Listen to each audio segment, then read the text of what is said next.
I will forgive you this. How's it going to? Yes, I'm here to support you. You know what I'm saying.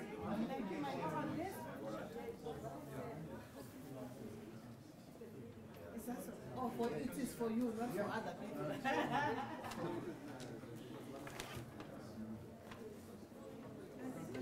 Yes, thank you. Go and ask her. I want to show you. A scarf for a man, and even for a woman. When are you going to do that? And you look nice. 1, 2. Yeah, you can take over. 1, 2. Are you ready for the fourth industrial revolution? I might not be able to show you. Having the new fashion is lovely. Yes, very nice. It's very nice.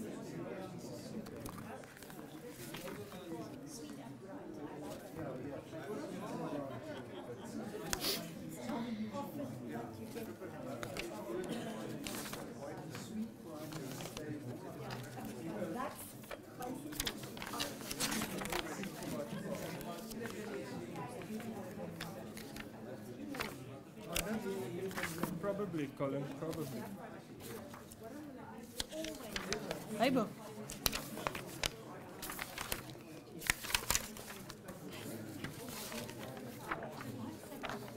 Where's Anna?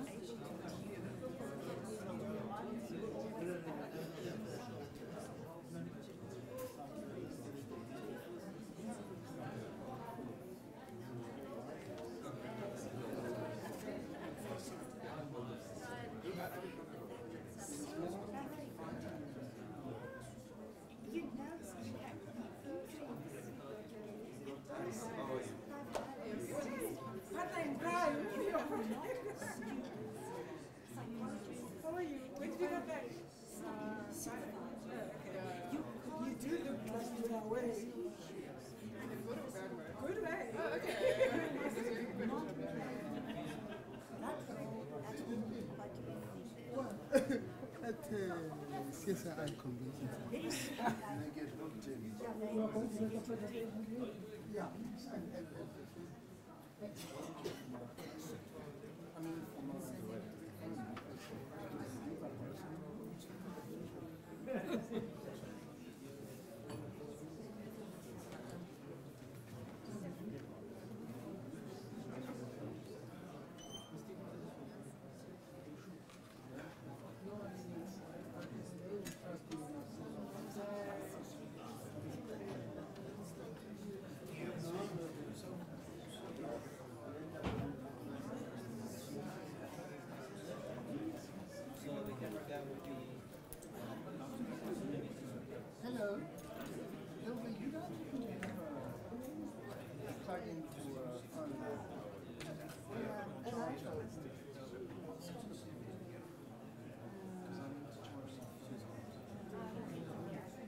Peter. I'm getting ready.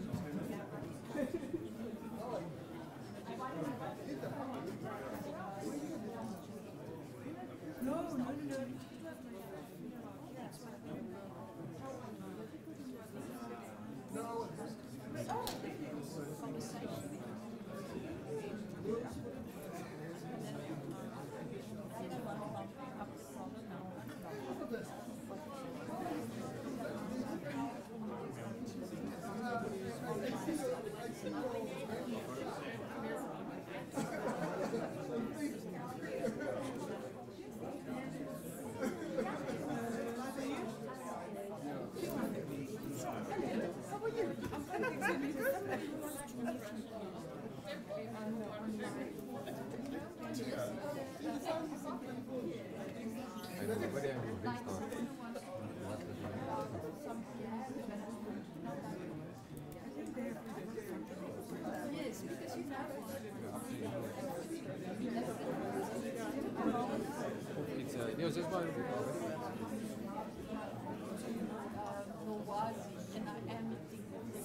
Dear.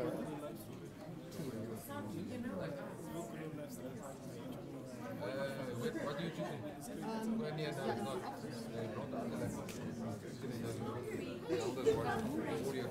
Because I've got to go to the details. And this is the weekend. Three of them is like the government will not try to play audio. It's not through the HDMI. That's going to pick up the jack. Oh, I can just... Yeah, but it should be fine. They say that's fine for that. I read what you've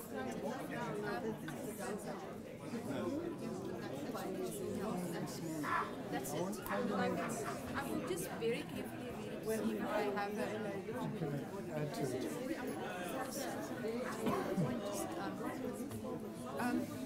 So Let me just ask Bobby if he's got a. Do I?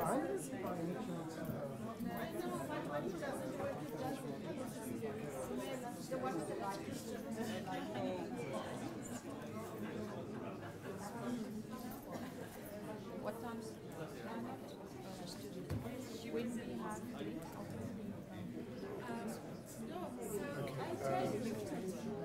I just need one. I'm on 3%. It might last. Let me ask this gentleman. Do you have an iPhone charger? maybe you can make an announcement.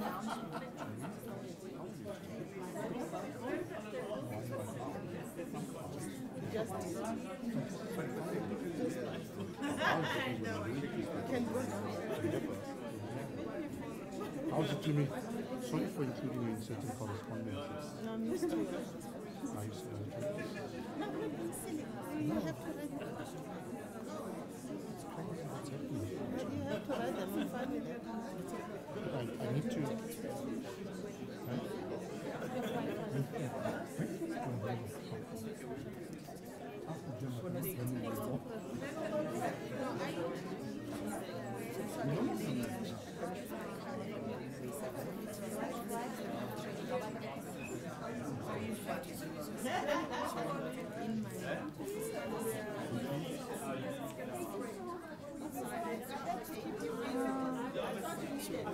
I would suggest you go.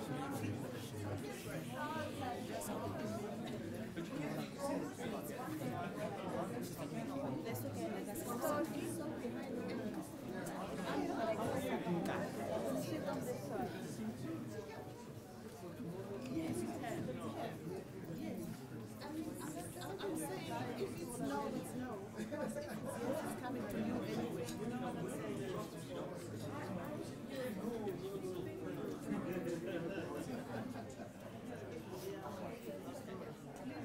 Now the second one, sorry. The second one is there.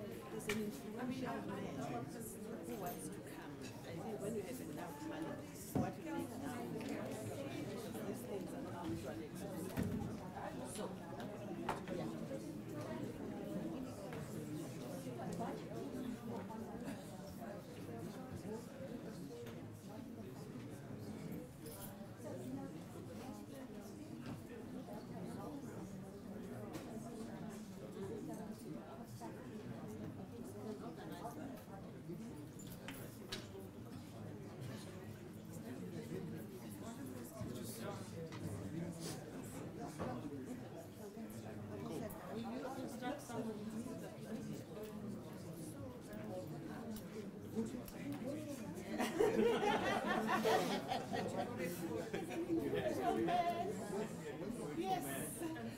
So he wants to buy, I don't know what his money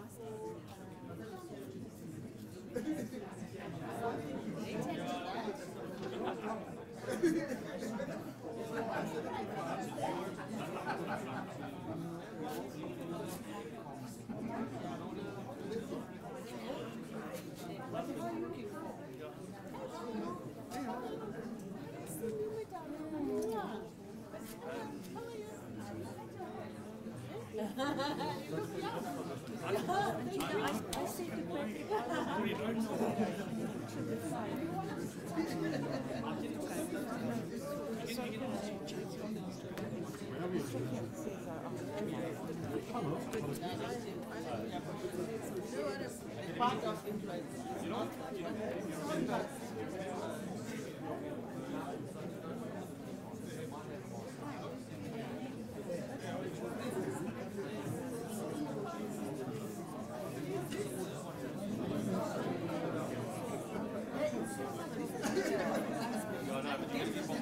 I know.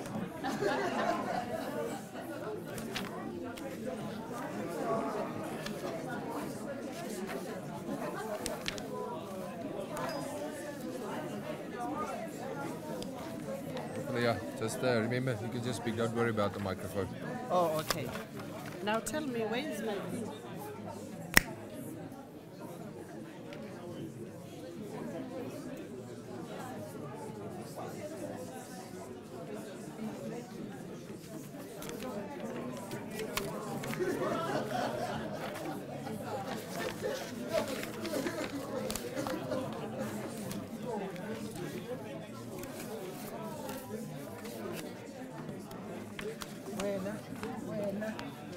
Hello, how are you, darling?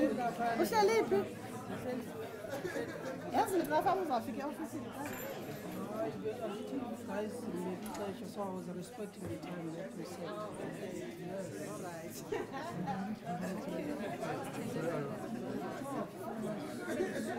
I had a bit of a chat with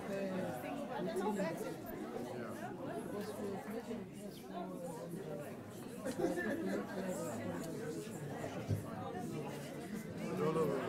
we fine, we just need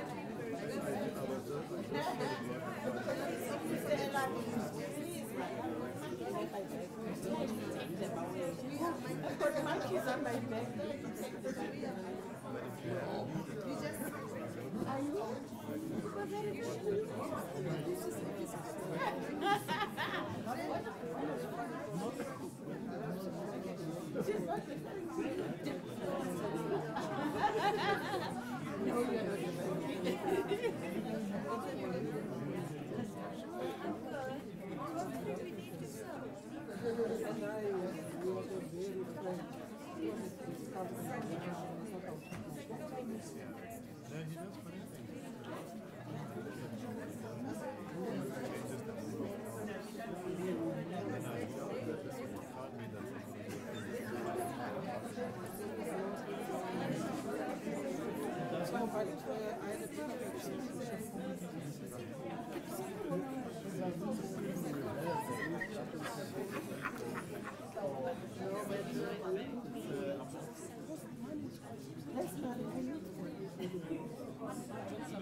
No, I had told him that we were carry over. I told him that. But you were not here. I had a situation.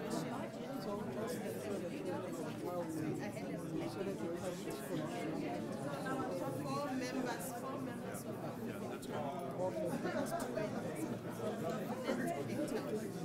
And four of the 6 3 died in the same hospital.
Can we start? On a bed or not? Everybody, is it comfortable? You don't need the aircon.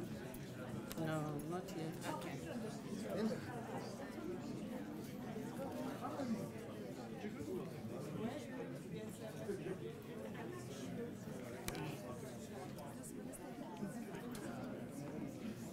You know, no.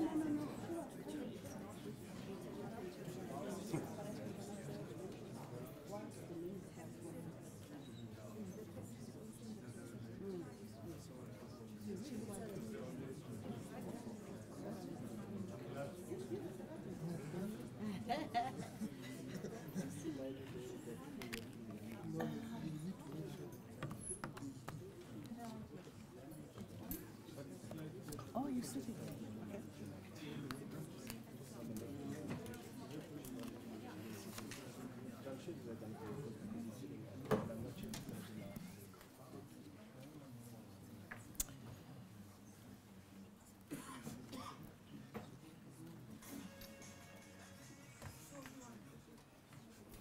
That helps me with my job. The Vice Chancellor, Professor Marwala, the member of council here present, I saw Mr. Franz Baleni. If there is another one, I beg your pardon. I'd like to acknowledge the council members, members of the MEC, members of the ELG, academic and support staff, distinguished guests, students, ladies and gentlemen, Ndimadekwana. Vohuangani. Let me start. Vovuahani. What do you say in return? How are you? No, what do we say to you in return? How do they say in return? Zovuwa zavuti. My name is Nolita Vukuza. I'm the Senior Executive Director in the Vice Chancellor's Office. And it is my pleasure to welcome you all to the launch of the National Conversation Series on the Fourth Industrial Revolution. In my role, I find myself in the company of the VC a lot. As such, my conversations are now around the Fourth Industrial Revolution. In these interactions, I come across many views, and most often I suspect that these are expressed so that I can relay them to the Vice Chancellor. There is, of course, excitement out there about the Fourth Industrial Revolution, as in some quarters it is seen as an in thing and or a necessary thing. There is also anxiety and caution about it potentially destroying jobs, whilst in some quarters, there are those who think it's not even a revolution. Professor Grace Kuno has written about the Fourth Industrial Revolution and absent fathers, which I thought was an interesting read. I didn't know why fathers must be absent, but there is such a phenomenon. Professor Ilva Rodney Gumede has written on the Fourth Industrial Revolution and journalism, and I know that soon Professor Mpedi will be looking at law and the Fourth Industrial Revolution, and of course the list goes on and on.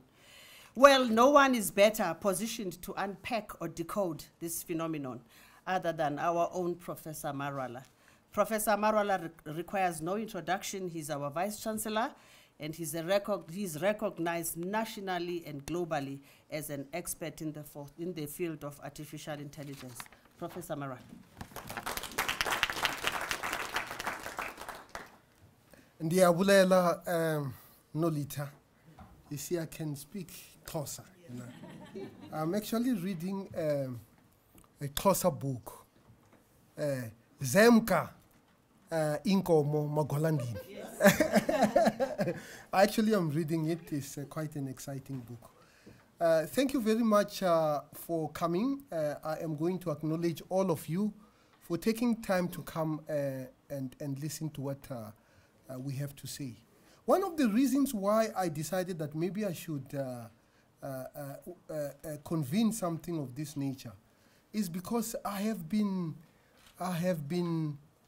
flooded with invitations to talk about the fourth industrial revolution.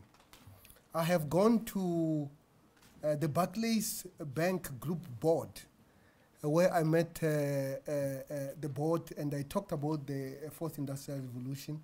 They actually sent a delegation to the University of Johannesburg. So Lyle will have to take this conversation forward. I also have been invited to speak to the Discovery Board. So I have gone there and I have talked about it and they absolutely enjoyed it. So everybody has been enjoying these conversations. And then tomorrow I will be speaking at the BRICS on the fourth industrial revolution. So it is actually very, very exciting. The other thing that we have been doing, I've been encouraging our academics to write for the general public on the impact of the fourth industrial revolution on whatever they are doing. And Professor Mpedi, you are indeed the next one to write about the fourth industrial revolution and law. As Nolita has already indicated, there was this week there was an article written by Professor Moloi. If Professor Moloi, you can just stand up so that you can be seen. Where are you? Yeah. Professor Moloi is a good man. For those of you who don't know, you do not know the joke, is because Moloi does not necessarily mean a good person. You know? It actually means a witch. So, but he wrote a, but he's definitely not a witch. But he wrote a fantastic article on the fourth industrial revolution and its impact on business. It appeared on Sunday Independent. So in fact, when I was checking, I realized that University of Johannesburg has been quite active in that forum, engaging our country. So maybe just briefly what I would like to do is just to talk about what this fourth industrial revolution is all about. The first one happened during the era where we call knowledge formulation era. You know, that was when Newton was formulating his ideas on gravitation, on laws of motion, on calculus. So it was an era of formulation of ideas. It's also an era where the British people, ordinary people, or what ended up becoming the middle class, started reading for their children. It actually never happened before then. It was during that era where all of a sudden people were reading for their children in England. And it happened in England as a result of that. And the consequence of that was the mechanization of production. And steam engine is just one of the representation of that era. The second industrial revolution, when knowledge was actually quite evolving quite dynamically, was basically industrialized in the United States.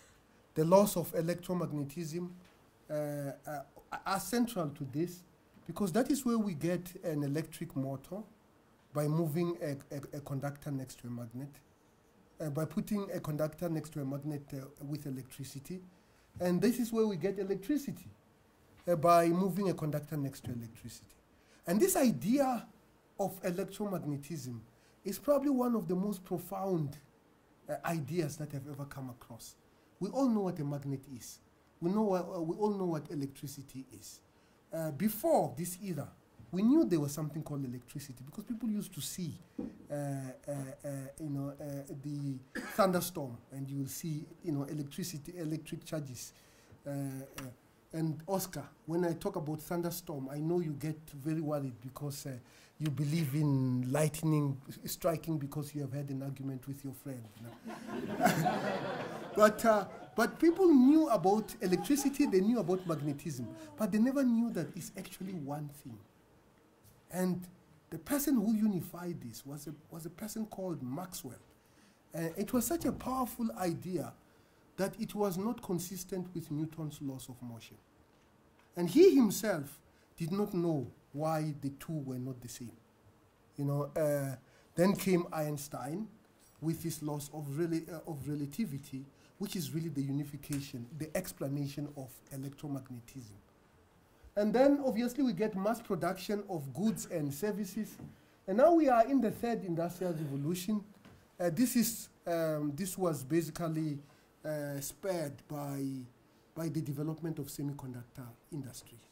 And the transistor, which is really the result of that, is really what is still driving computing up to today. All your devices are made out of transistors. Of course, this is not going to be necessarily the case going into the future, because we do have quantum computing that is going to emerge, which is not going to use transistors. And then now we are in the era of the fourth industrial revolution, and the principal technologies that are driving this, artificial intelligence, a field that I completed a PhD many, many years ago, blockchain. You should read your Sunday Independent. Next week I'm going to be writing about blockchain and old age grants in rural areas and how you can link that to blockchain. Quite exciting thing. But what is important about this era is that everything around us is going to be automated. And because of that, the way we teach, what we teach, will have to evolve. So this is probably the era where disruption is going to be real. Because when mass production of goods came, more jobs came. We are not too sure whether this fourth industrial revolution is going to necessarily result in more jobs. Now, this is just an indication of what is happening around the world. So, in the first industrial revolution, we were spectators, not participants. In the second, we were spectators, not participants. In the third, again, we were spectators, not participants. So this is a big conference in artificial intelligence that was just held. I think it was in Sweden. And this is just indicating who is dominating this field.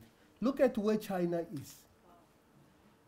I mean, you would even almost think that this conference happened in China. It was in Sweden. Look at the European Union. Look at the USA, and so on and so forth.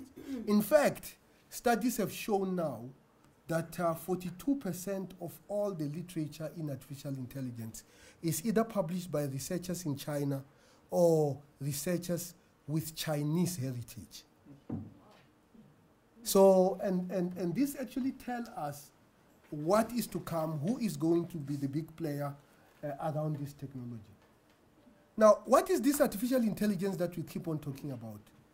So you have this big field called artificial intelligence where you are actually making machines that think like human beings. Within it, you have something called soft computing. I will talk a little bit about it. And the other one is machine learning. Everybody is hearing about machine learning. I will talk about it also. Another one is deep learning, and then it is also inside machine learning, and then you have computational intelligence. Now, big data is when you use these technologies to analyze huge amounts of data. Now, this is an example of a machine learning. You have an input here, you have an output. If the input is a picture that you have taken of your face, the output is your name, then this will be a face recognition algorithm, which means this will be what Google does, Facebook does now. When you load a picture, it is able to tell who the person is that you have just loaded. So this is actually machine learning. It's mainly based on statistics. It uses statistics to make this machine learn how to relate the set of inputs to the outputs. Soft computing is basically now when you don't have much data. Like, for example, Professor Engina Parek is a very competent person. Now, if we wanted a machine for her to transfer her knowledge to a machine. And by the way, this is actually happening. Then we'll use something like fuzzy logic, soft computing to do that. It's a technology that is actually quite key in transfer of knowledge from people to machines.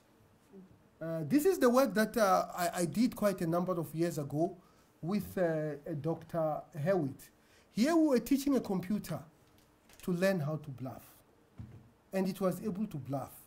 And I'm certainly not bluffing, And we were able to, it was on New Scientist, we were able to demonstrate that a computer can be able to do something. We know, those of us with kids, we know how our children will be bluffing at us, They will go and eat sweets, and you go and ask them, have you eaten sweets? And they will say no. And they will look you in the face, And then you probably can be able to tell that they are bluffing because they cannot be able to keep a straight face. So this is an example of soft computing. This is an example of what we call computational intelligence. The most interesting part about computational intelligence is that the ideas of computational intelligence actually originated in South Africa. I understand they actually originated in the Limpopo province. So you used to have an Afrikaans poet called Eugene Marais. He wrote a book called The Seal van die Muur. And before he wrote this book, he was studying these ants. I took this in somewhere in Polokwane.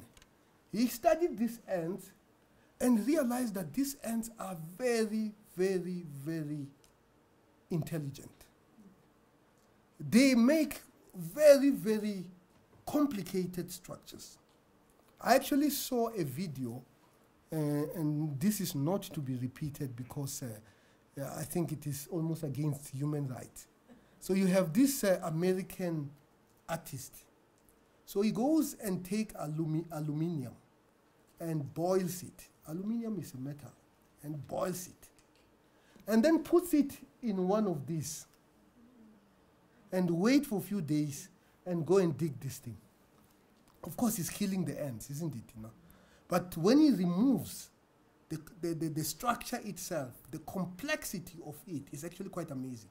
Because, of course, aluminium, when it is still liquid, before it cools down, is going to go to all the path that these ants are actually doing. In fact, it will kill this. So this is a very, very, very powerful, intelligent group of ants.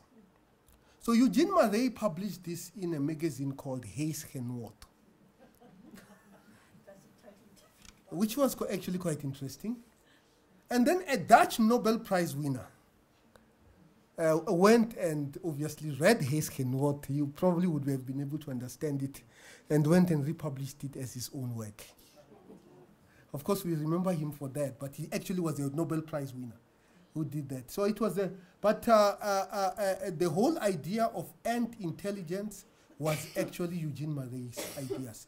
And from ant intelligence, we are able to come up with a computational intelligent algorithm that is able to do complicated things like scheduling of complex tasks and so on and so forth. Here is an indication on how some of these ants look like. In fact, we eat these ants where I come from. Katu, you probably will testify this. They are very, very delicious.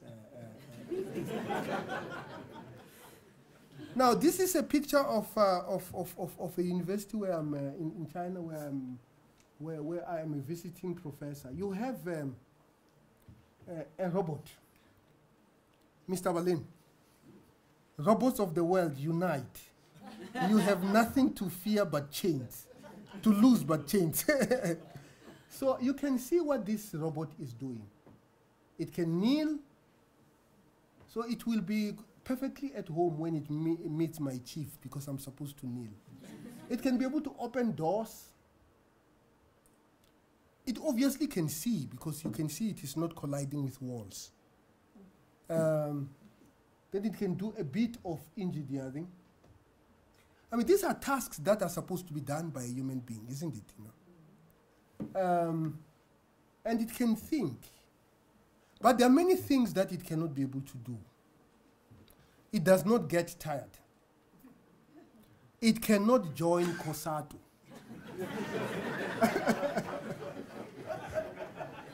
And you cannot go and mobilize it, Mr. Valeni, to go and strike. But it also cannot fall in love. It is absolutely not conscious. Consciousness is another dimension of artificial intelligence, which we have not even begun to understand. So this is really where we are going, and this is really what the fourth industrial revolution is all about. It's about making devices.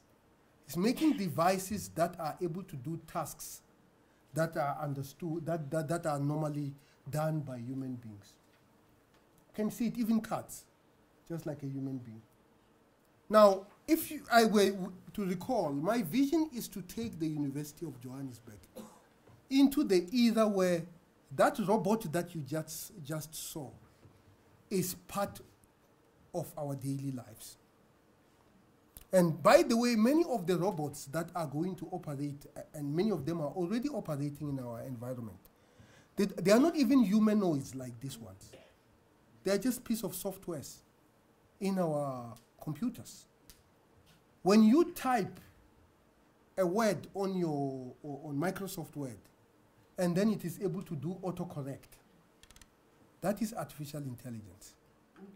Because it is correcting you. This is the job that somebody else would have had to come and look and say, you have spelled this incorrectly. But now, when you proofread documents, you don't have to worry too much about spelling errors, isn't it? Of course, you do worry about British English versus American English.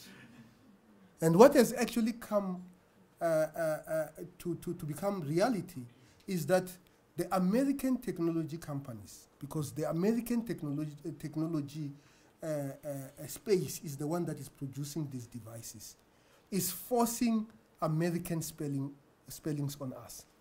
If you try to change spelling to British English, it always goes back to American English, you know? Almost to the point that now I am seeing more and more American spellings in our literature in South Africa.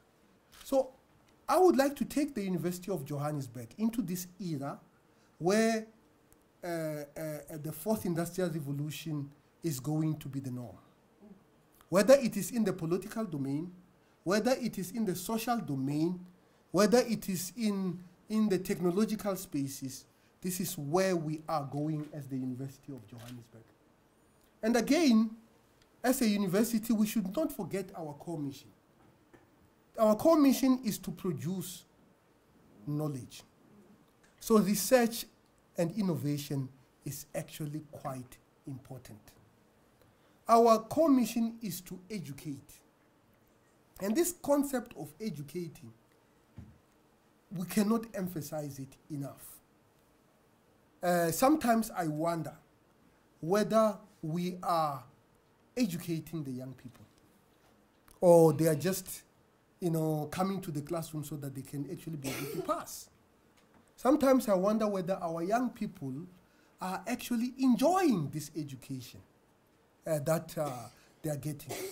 Because I remember when I was an undergraduate student, I absolutely enjoyed every moment of it. And the reason for that was because the curricula was very, very rich. I did mechanical engineering, and in my course of mechanical engineering, I was expected to do 6 economic classes. So Fiona, my knowledge of economics is actually quite good. I did 6 economic classes. I also did a course called History of South Africa in Cleveland, Ohio. It's in my transcript. History of South Africa. Martin Legasic, a book was prescribed. Professor Perez, who wrote the story about the dead shall arise, the story of Nongawuse, it was also prescribed. And this was in Cleveland, Ohio. I really absolutely enjoyed that.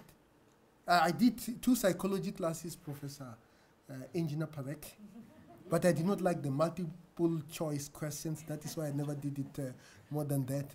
So this is really what education is all about. It must be broad. And lastly, I actually did 3 acting classes. I did introduction to acting. I did stagecraft. I did acting, intermediate acting. I was even in a play. And my name in that play was Tami Mbikwana, My Children, My Africa. I don't know whether you know that story. You know, I was Tami in that story, you know. And I pronounce, I'm not too sure whether I pronounce those Xhosa words too well, you know. But nobody in Cleveland would have known any better. But this is really what education is supposed to be about. You have to give people broad education. Because a scientist that comes with a Facebook will have to understand computer science and will have to understand sociology. There's no other way. You know, you have to understand how society works, what drives people, that people want to be connected, but you also need to know how to program. So this is really where we are going as in this era. I mean, the issue of internationalization is actually quite key.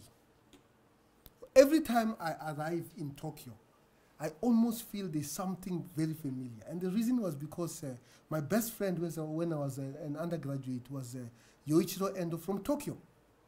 He couldn't speak a single word of English when he arrived, you know, which is boldness. Imagine going to Russia to study without knowing a single word of Russian. And after 4 years, you have graduated. Quite amazing, you know. This is the sort of experience that we want our undergraduate people to have. Of course, it is expensive.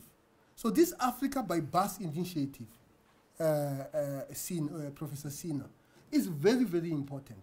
My only criticism of it is that it teaches us about Southern Africa. And Southern Africa, I'm not too sure whether it is too much of a different culture to ours. Ideally, we want to send them to places where they will be culturally shocked. They would not be able to recognize what is going on. One of our SLC leaders is doing second-year PhD in artificial intelligence at Beijing University. And he was telling me about the cultural shock he felt when he first arrived there, you know. He couldn't, when he went to the shop, nobody could actually even understood what he was saying. But that is really what education is all about. When you put these young people to the limit. So all those things about safety are very, very important. Now I'm just going to move quite quickly. So the impact of the fourth industrial revolution is going to be extensive on transportation, on healthcare, on education, on public safety, entertainment. I don't know how South African Broadcasting Corporation is going to succeed. Because now people are watching television called Netflix. And Netflix is not even regulated in South Africa. We need laws to regulate this. These are the sort of skills that we are going to require to succeed in the fourth industrial age. Critical thinking is very, very important. And I want to emphasize this, especially to the people from the engineering discipline, because many of you spend a lot of time just learning the theories of things that exist. That it will do you much good to go and read literature. You know, because there, the reality is subject to interpretation. You have to imagine the reality in your own way. And I think that is a very important skill to have. The issue of working with people, very, very critical. The issue of understanding what drives people, the people's emotions. The buzzword is emotional intelligence. The ability to judge a situation, to negotiate. And also the idea that whatever reality can always be challenged. Should never stop asking questions. The triumph of education is not by how many questions we can answer, but by how many questions we can pose. Very, very important. And the reason for that is because there are simply too many questions that have not yet been answered. So this is some of the contributions of our academics. You know, I was talking to Ilva that I couldn't see your article, but I did read it. It was a very good one, you know. And this artificial intelligence has impact on all sorts of areas. Professor Sina bought me a device. I should have brought this device with me. So he bought a device for me as a gift. I have declared it, Professor. Please note that that gift. So this gift I can talk to. So I can say, hey, Google, tell me, how is the weather outside? Then it will tell you the weather. By the way, it tells me the weather in Fahrenheit, not in degrees Celsius. And I've been trying to change that now. And then you can ask it, please go and play Send Me by Yuma Sikela. Then it just starts playing the music. Quite amazing. So I ask it, I say, so who is the Vice Chancellor of the University of Johannesburg? It's almost like that story, mirror, mirror on the wall, isn't it?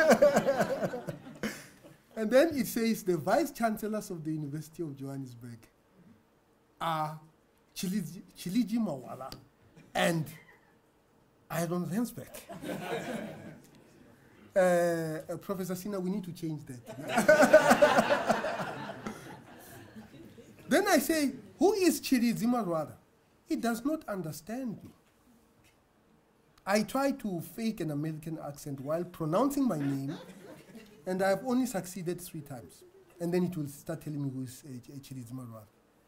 And the reason for that is because the database that is used to build such systems was not collected in South Africa.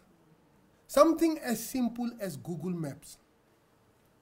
No, you should just find out how it pronounces Afrikaans names. It can't be able to, fan becomes van, and so on and so forth. And this is simple because there, by the way, is not a very intelligent algorithm. All you need to do is just to get the name of the street and how it is pronounced. Whereas if you are talking to a machine, at least listening is much more of a complicated task than going to a lookup table. So as we move forward, as we do our research, we have to contextualize it. When Google cannot be able to pronounce our names, our research must be, how do we do natural language processing? And natural language processing cannot be done by engineering alone. If you are doing natural language processing in engineering and you don't have a linguist who is equally involved in your project, then you are not going to give us a solution that is going to be useful. So this is really what this is all about.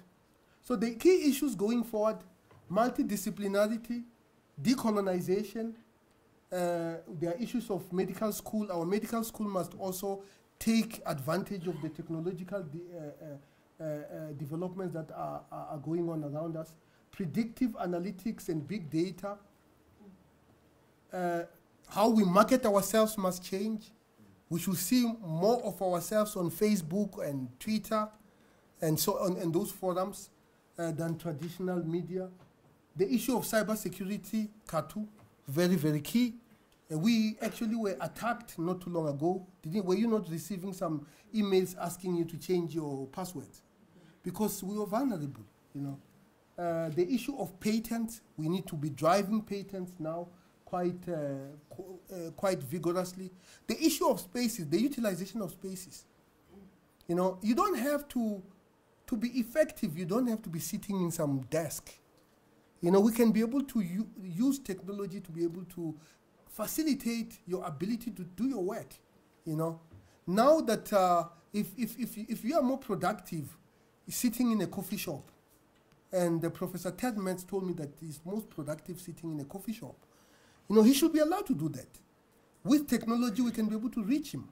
Meetings can be done virtually. He does not have to come to the campus. You know, we have to manage output rather than input. Commercialization, very, very key. Our library must be modernized. Thank you very much. Business that has global AI aspirations. The University of Johannesburg wants to become an educational AI hub in Africa. We have the largest concentration of people with PhDs in artificial intelligence. Just academic staff, we're talking about 10 academic staff members. We are the leading center of artificial intelligence in this continent. The university also brought in Professor Kwingwa Wang, from China to help students learn AI business solutions. Medium, small enterprise important, and they have limited resource, especially they're short of technology. They cannot do AI work by themselves. They are short of fundings. Professor Wang and AI student Adeola Ogunleye came up with this. It's face recognition, but for bottles. If you put it in front of the camera like this, so it will detect it as push nil. A storekeeper doesn't really need to manually go and take stock. When the stock is running out, you can send a message to maybe the phone or the computer of the storekeeper. We take several photos of the bottle and we train it. This can be very useful for businessmen like Rael Lesus, who has partnered with the project. If you're running any, in fact, inventory system, retail inventory system, especially a bar, which is quite a hard environment to work in, and you've got all these drinks and you want to know what's been drunk at the end of the night. And this is where it gets really interesting, is that you could actually train a machine to do this. It's not that a human's going to lose their job. The human's going to do something that's more human. For some, the fear is that AI will take much-needed jobs away from people as companies opt for automation. But Romo believes he isn't a threat. Is artificial intelligence really a mean, lean, job-stealing machine? Not exactly. The technology complements humans and is taking on more sophisticated roles within technology interfaces. People-centric jobs could very well be the casualties as AI rises, or it could just make our lives easier. The outcome of the so-called fourth industrial revolution will only be clear once AI is in full swing globally. Eleni Jakos, CNN, Johannesburg. Thank you very much.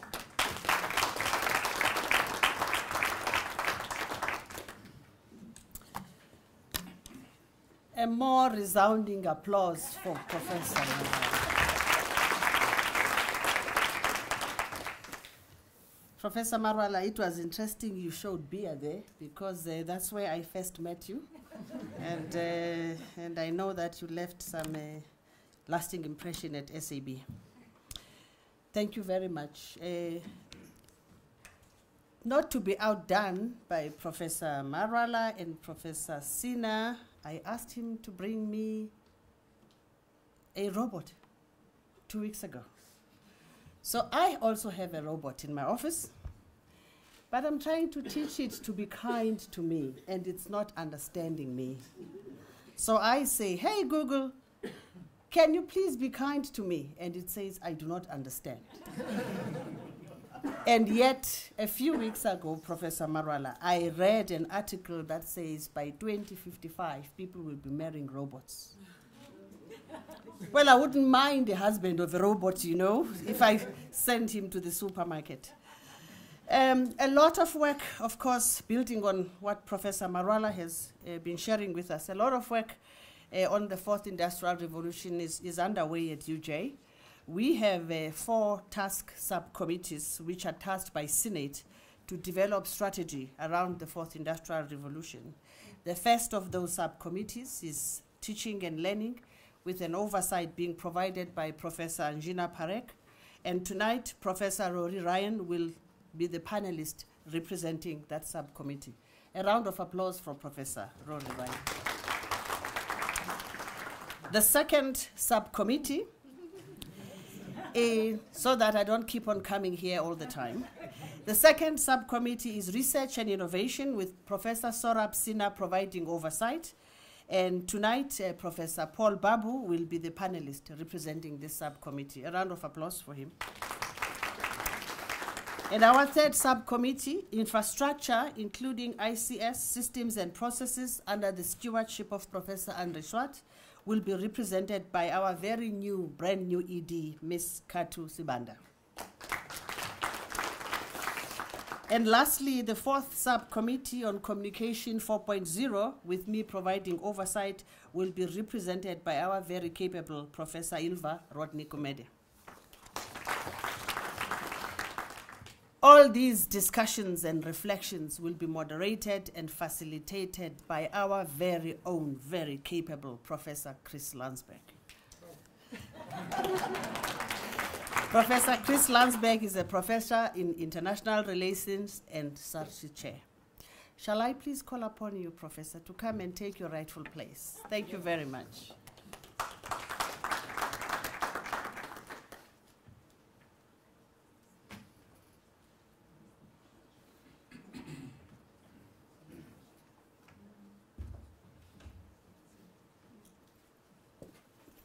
So good evening, everybody. So Professors Adebayo and Vale, there I was thinking that IR stood for International Relations. And we've been at it at least since 1919, just to find out, of course, it stands for Industrial Revolution. So we have two competing IRs. So I was originally asked, my arm was heavily twisted, and I could feel the vice of the robot twisting my arm, to almost do a response VC. I don't have to do that to respond to you because, quite frankly, when it comes to Industrial Revolution 4.0, I am out of my depth, I am glad to say. In fact, I'm comfortably stuck in IR 1.0, and I do not intend to change that soon. Let me just provide a roadmap. So I'm going to ask these four colleagues to talk to their, I suppose, intersecting, interlinking sectors and sections of IR 4.0. I will then just provide some thoughts, and I can start with the conclusion of those thoughts and tell you I was going to congratulate the VC and suggest that it's good to hear that IR 4.0 is no longer this technicist, machine-oriented debate as at least it started out for me. When I looked at that list of critical skills, I could relate to many of them. Decision-making, critical thinking, all of that. In fact, you know, in order to try and sound intelligent, I went to do a bit of reading on IR 4.0, and to my absolute horror and amazement, I discovered there's now an IR 5.0, which apparently suggests that machines and processes have been with us for a while, at least for two decades, right? This 4.0 that the VC is taking us kicking and screaming, trying us to enter the future. 5.0 seemed to suggest that the future debate is going to be the intersection and the interaction of humans with processes and systems more. So the social dimension, or socio-technological revolution, if you want, is maybe where we're heading, to bring the human, the person and the social and technology together. And I just think that it raises profound and exciting challenges for all of us. So without further ado, and of course I can't retort before people have said something, so let me ask Prof. Ryan to come and share with us his thoughts around teaching and learning. Prof. Ryan.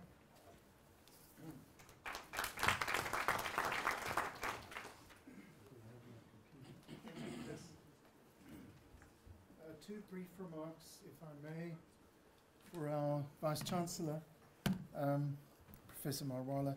Perhaps when you asked Google the question of who you were, perhaps Google thought that to be a profound question rather than a simple one. And that maybe Google thought it was indeterminate. And the other comment that I want to make is that that cute little robot that said, machines won't take away human jobs, maybe it was bluffing.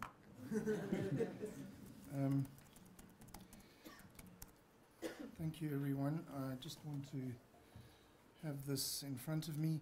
So I represent a team here. I'm speaking on their behalf of very illustrious people, and the team is headed by Professor Parek, and there are the team members on the slide behind me.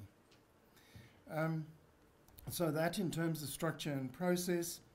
Now, as an overall summing up, I'd like to say in terms of teaching and learning that 4IR and the exponential pace at which it develops provides a wealth of opportunities for teaching and learning and requires university to adapt, to keep adapting, and even to lead adaptation. And I think the last of those three is the most important if we're going to retain our position globally and in South Africa.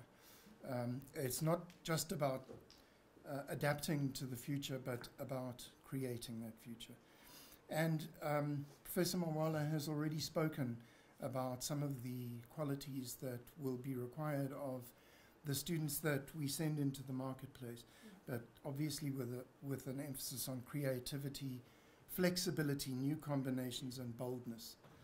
And then our guiding principles are to enhance academic quality, to intensify the learning experience, and pioneer new forms of teaching, and prepare graduates for the world of work that is, to us, an uncertain world at this stage, certainly in part. So our team has identified 12 projects overall that is going to occupy our attention in the next 12, 24, 36 months, perhaps in perpetuity for the institution, because there are no final solutions to any of these matters.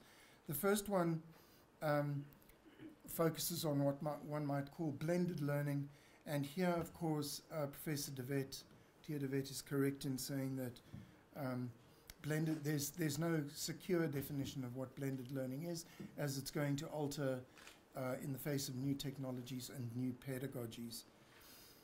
We have 8 online programs already, that is wholly online programs, to increase access and to provide a very rich learning experience for students who are unable to be on our campuses.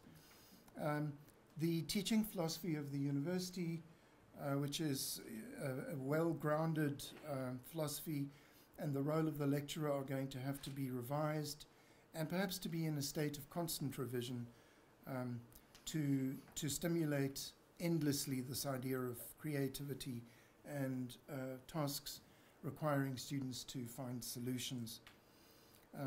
And so, as I think most of us know by now, that the emphasis shifts from the teacher to the learner. Just want to make sure we're all... Okay, so number 4, teaching and learning to prepare for the new age. And that I've called the age of perpetual anticipators or innovators, because of the continual shifts that are going to occur in the world of work. And whole areas of work will disappear and be replaced by other forms of work. And I think one of our jobs is going to be to anticipate what those changes to the world of work might be, so that we have a 5-year head start, so that we can start changing the curricula that we teach our students, to have them ready for what they will be faced with. Flexible curricula, of course, this is one of the projects very dear to the heart of our Vice-Chancellor, and that is innovative and unusual subject combinations to allow students to have a greater degree of independence over what they want to combine for their teaching, and to provide them with a much greater flexibility. So, as Dr. Menon has said, flexibility in program design should be the norm, not the exception. And I think that's going to lead us enormously. MOOCs, the idea to link MOOCs to our current ventures into online space are not MOOCs, but there is a way in which we can complement our online suite of whole programs with MOOCs. Broadening entry to postgraduate programs, and here again, perhaps the access model to M&D is not what you have learned thus far, but what you are capable of doing in the future. And so to assess competence going forward, to venture forward, not what you know already. I think it's very important, because this may open up avenues into postgraduate research that we certainly do not have in many instances today. Micro-accreditations, this whole area of electronic credentials, which is growing fast, and I hope UJ will be doing all I can to ensure UJ will be the first implementer of micro-accreditations, alongside our whole program accreditation. And this is also work that is being undertaken by our registrar, Professor Kunterberger. But then it gives a lot more independence to the individual student, and in fact, people have already said that perhaps within 15 years, students will not be registering for programs, but for micro-credentials, and they will be building up their own pathways of knowledge and skills, so on, as they move from one job to another, which is highly likely to occur. The proposed institute, under the guidance of Professor Anjana Parekh, we are battling with a name at the moment as to what to call it, but basically it's going to be future-oriented. It's going to have to be very familiar with future studies in order to project backwards to give us leverage on how to teach and what to teach, and what, in fact, teaching will constitute, and what learning will constitute in the future. So that's a very exciting proposition. Finally, broadening entry to postgraduate programs. Sorry, I've done that already. Whoops.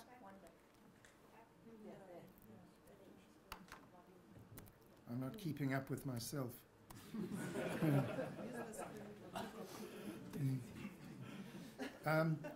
Professor Paul, who's going to address you shortly, I'm assisting him with the logistics of his enterprise to create a module in artificial intelligence, which will be a broad overview of 4IR and its capacities for development and transformation.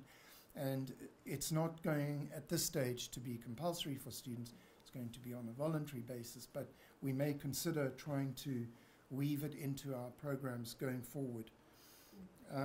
The UJ Common Read, you may be familiar with the notion of a common read.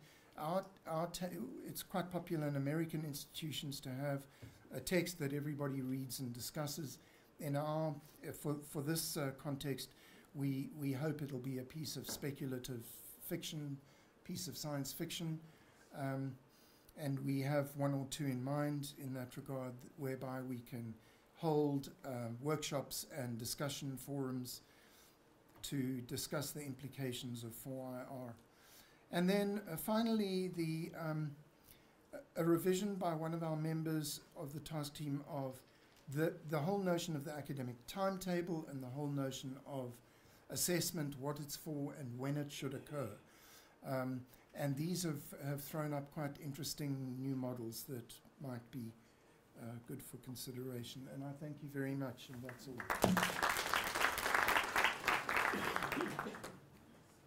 Thanks, Prof. Ryan. You were saying that you were getting ahead of yourself. I suppose that happens when you try to become a robot. So, Prof. Dempsey, what's that word you just showed me? Integrated reporting. So there's another IR, and I can hear Mr. Baleni saying industrial relations. So we all are part of IR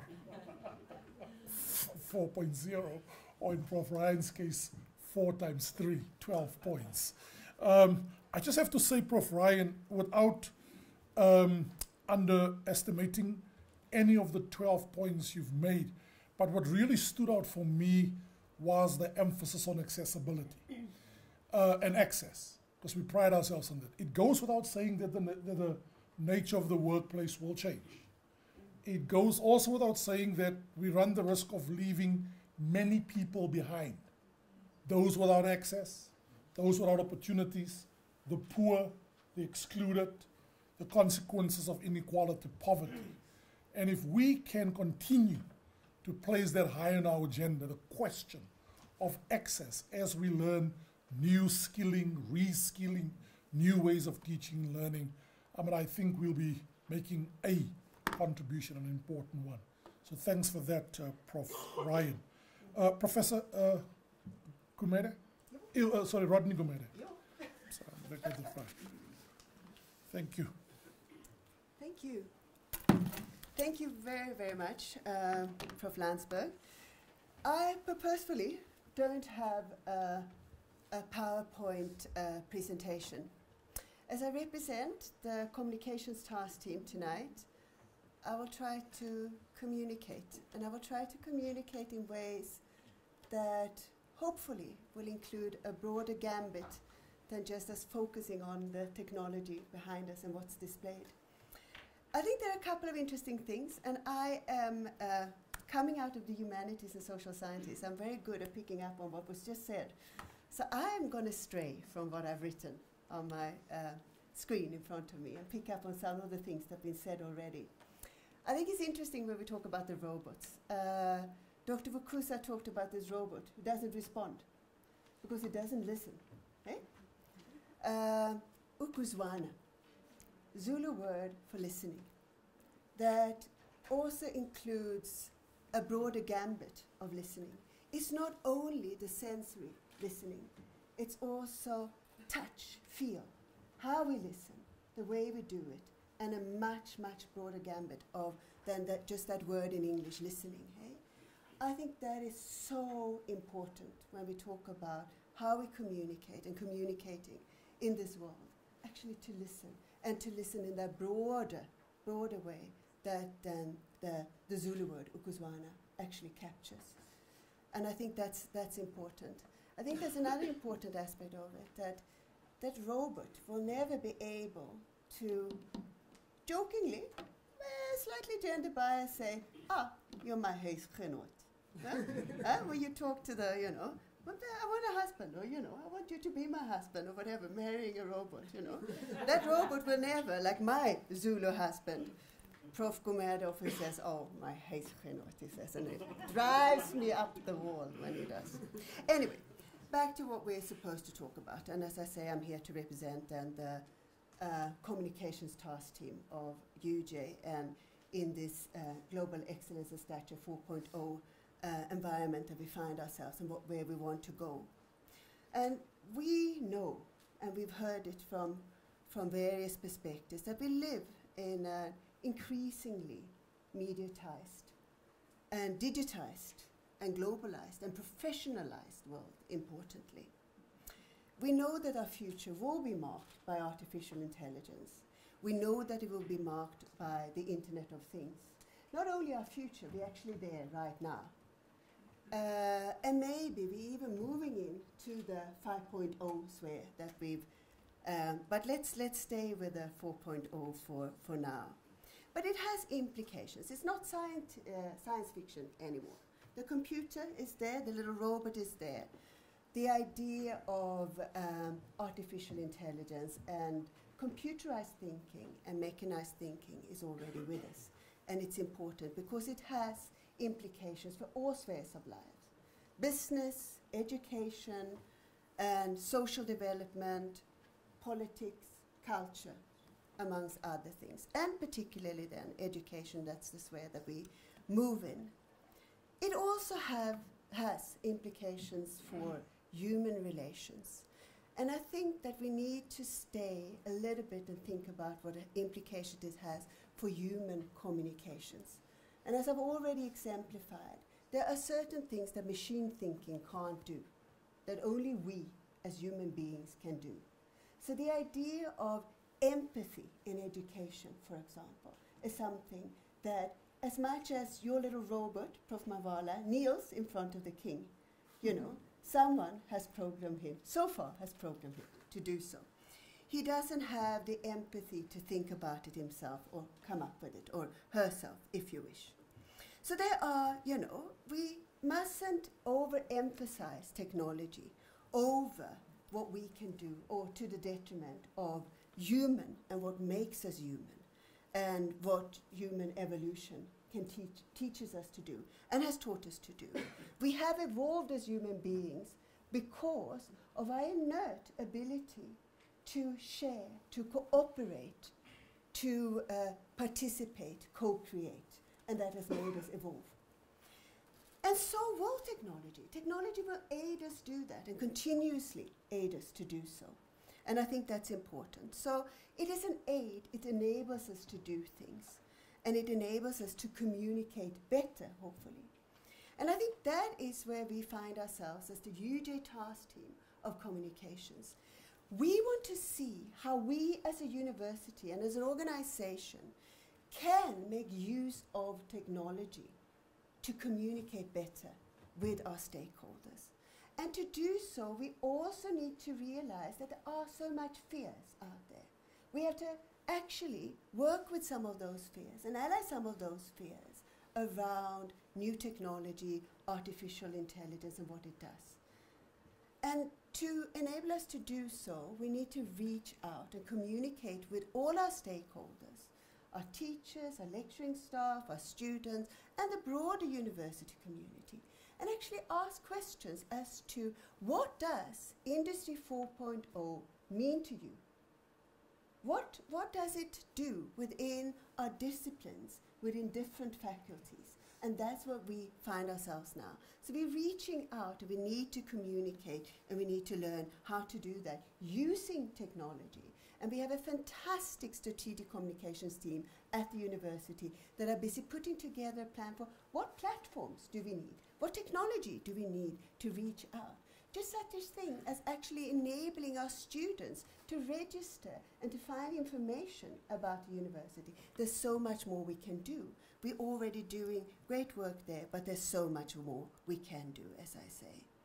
So we need to understand what technological platforms we can use and to aid all university processes, whether research, teaching, student life, access to the university, and so forth. And as I say, we recognize that this is a scary language to many, and that it's not clear to everyone. Neither is the technology always.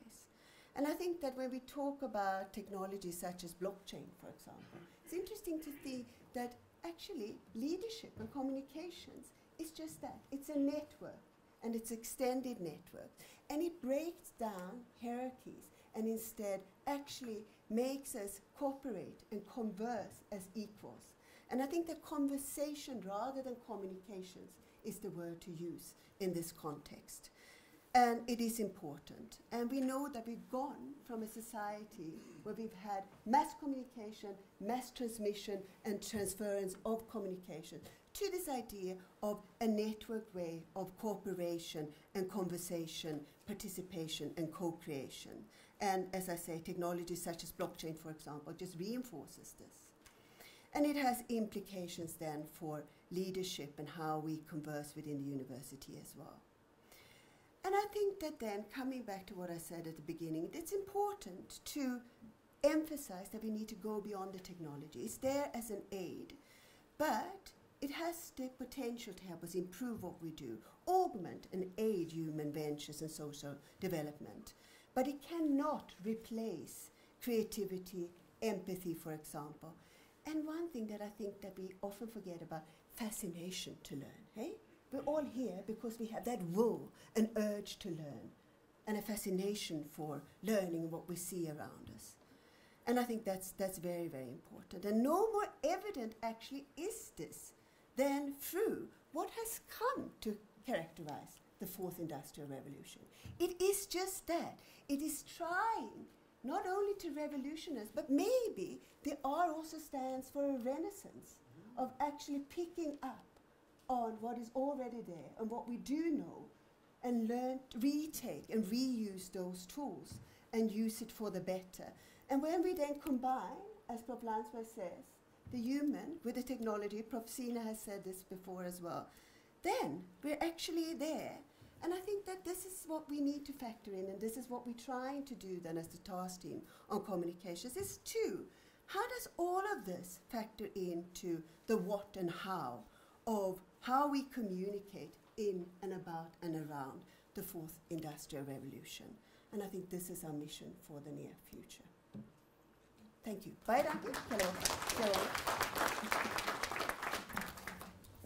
Thank you very much, Professor.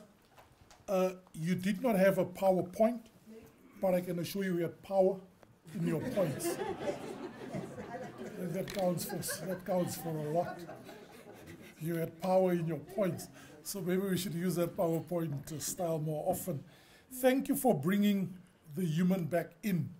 But I want to say, just on a very challenging note, colleagues, what I took from Prof. Gumere's input is this.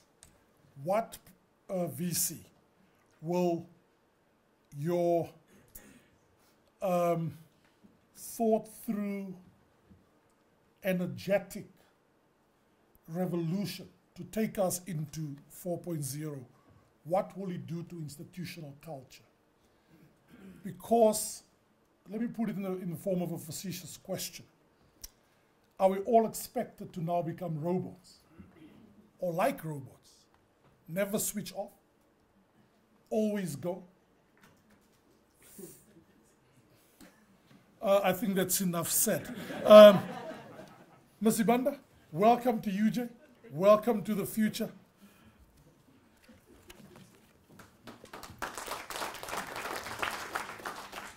Thank you. Thank you for the opportunity.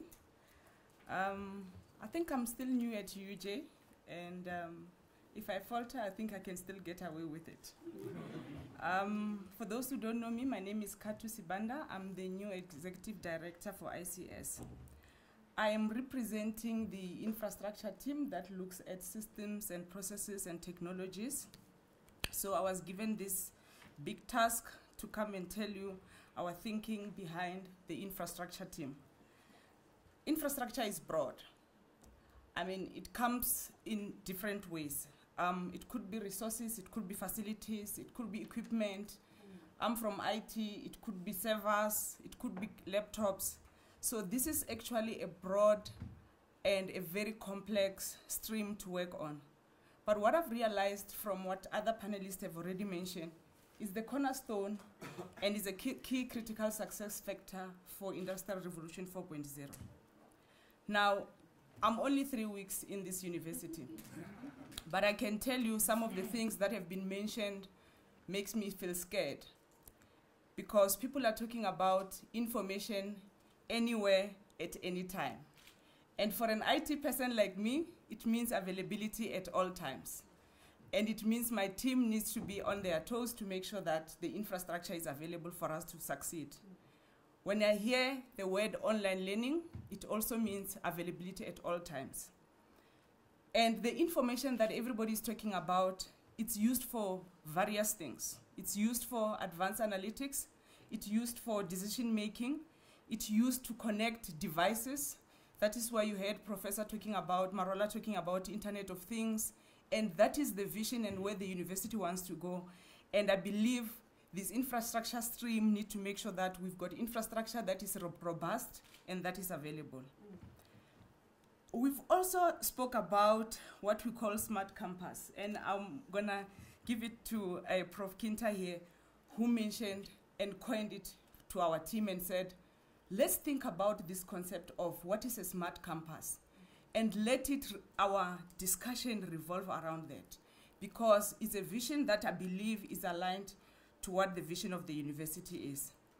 But from my point of view, I've now looked at what I have gathered since I came here, and I have divided the infrastructure into 3 pillars that I also believe that I'll still share with the team, but I believe that we need to look at that.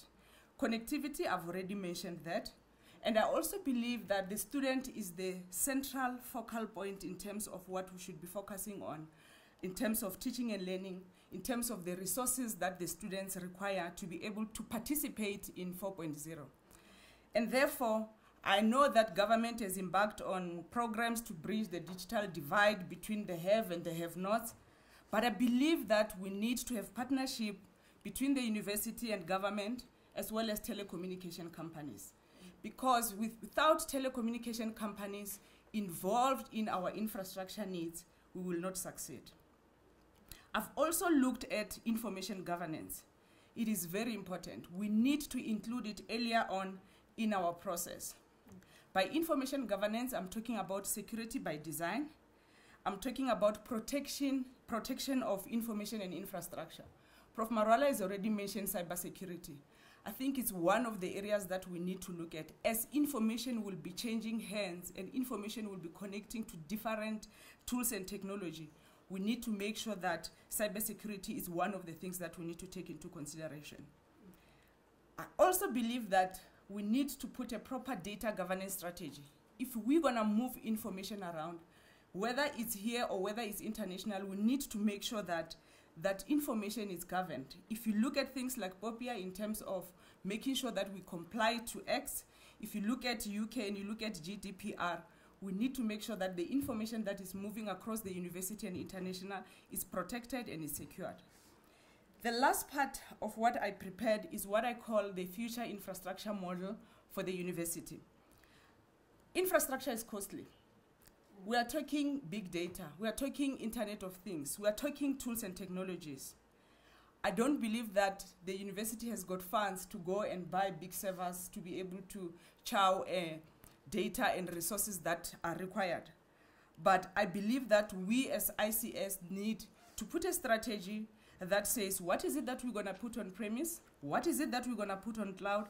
And this hybrid strategy that everybody is talking about, it needs to be clear and it needs to be concise so that when people request, put requisitions to us, we must be able to tell them how are we going to deal with their requirements. And I know that some of the advantages of cloud is improving IT agility, scalability, reduction in CapEx and OpEx costs in terms of things like backup security. You don't have to get skilled resources to maintain and support your infrastructure. But it's important that we put a strategy in place so that when all these requirements come, they must find us ready. In conclusion, Prof. Marwala, I believe people are scared about artificial intelligence and about industrial revolution.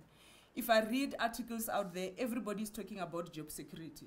I believe at UJ, Prof. Gumede, the communication should be simple. The message should be simple to ensure inclusivity. We need to ensure that people feel engaged and people understand their roles and responsibility. Already information is already regarded as a commodity and is referred to as gold. Here at UJ, I believe we need to protect it. We need to secure the information for us to succeed.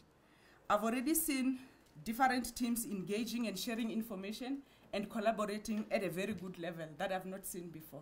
Thank you.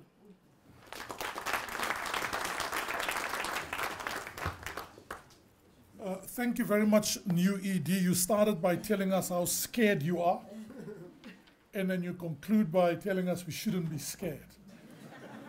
We feel your pain. Welcome again to UJ. And of course, you're going to play an absolutely critical role in this venture, and I know people like Prof. Bassi will raise questions about cybersecurity and the like. But thank you for that. And last but by no means least, Professor Badu Paul on research and innovation. Prof. Thank you. First of all, good evening to all of you, those who are present here, and those who are watching the live stream, and those who are listening to UJFM, because it is coming there. Good evening to all. Now, Professor Marwala was talking about collaboration, so I start with a collaboration. Maybe I will use Prof. Rory's slide. I start by thanking Prof. Fiona Trigena, who is the co-leader of the research and innovation team, and all colleagues of the team and of the team, means on the team and of the team also, those who have contributed to what I'm going to say today. Now, the research and innovation, it is a two-word thing. Now, the question arises that have we done equal justice to both the words? Maybe we have done more justice to research and a little bit injustice to innovation. So in the fourth industrial revolution, maybe innovation, a bit more justice needs to be done and a bit more stress needs to be put. The reason why I'm saying that is because the Times Higher Education is recently thinking of that to bring in innovation as one of the parameters for the ranking. In their October 2018, that will be one of the agendas. So that means they are dissociating the research from the innovation. So now the question arises that how do we do more innovation? Now, innovation does not mean only patents, because it can be other than patents also, and to take the product from the university to the market, and whereas protecting the IP also, and at a different stages of the research. Means we cannot wait till the research is finished to take it to the market. Maybe in between, when a part of the research has been done, it can be taken to the market. And there are tools for doing that. For example, easy access IP is a consortium of 20 universities which assists in taking the innovations of the university to the market. Now, the other thing that is that we need to have a tool for measuring innovation. Patent is only one of them. So other kinds of innovation, we need tools. Now, how do we boost innovation? Because we need to, through innovation, we need to boost the economy also. That is a very big thing. Because in the, most of us are talking that fourth industrial revolution is a tech revolution. Now, the top 20 companies, tech companies, reside in US and China, which is $5.5 trillion, with 75% in US and 25% in China. So the innovation is happening somewhere else if we don't do the innovation. So how do we do the innovation? Now, one of the things that can be done is that the masters and the PhD students encouraged to do startups. That is, any masters or PhD student before graduating even should go through the TTO office. So if there is a possibility of a startup coming up from there, then they should be doing. There can be avenues, people are thinking of this, there can be avenues that instead of doing a thesis, the research starts in such a way, in an innovative way, so that it leads to an innovation and to a startup. Because most of the tech companies, giants, were startups which were, if you talk about Facebook, if you talk about Google, they are all the masters and PhD projects. Fine. Now, the next thing is the multidisciplinary aspect. Now, we need to have a multidisciplinary, means we need to break the walls of the discipline and faculty and departments, and to a certain extent this is required. There are universities in Australia who are thinking of fusing disciplines because keeping disciplines separately is not working any longer. So there may be thoughts of fusing disciplines. Now, to encourage multidisciplinary, some of the thoughts that came up from the team are ring-fencing a portion of the funds which will be totally directed only for multidisciplinary research. Be it the GS funds, be it external funds, where there should be the industry 4.0 aspect of it, plus a multidisciplinary aspect where the collaboration is very clear, and it can be seen that there is a collaboration from the multidisciplinary perspective. Then having funds for the PhD postdocs, PDRFs, and for the multidisciplinary research. Then DVPs from a multidisciplinary perspective. That is, the distinguished visiting professors, and not sitting on in the faculty of their choice or in which they are comfortable.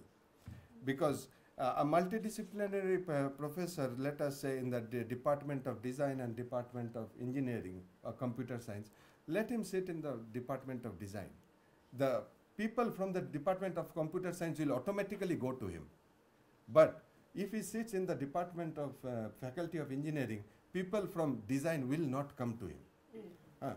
So that is one of the things that have come up. We have already launched, UJ has already launched the Distinguished Authors and Collaboration Program yesterday night.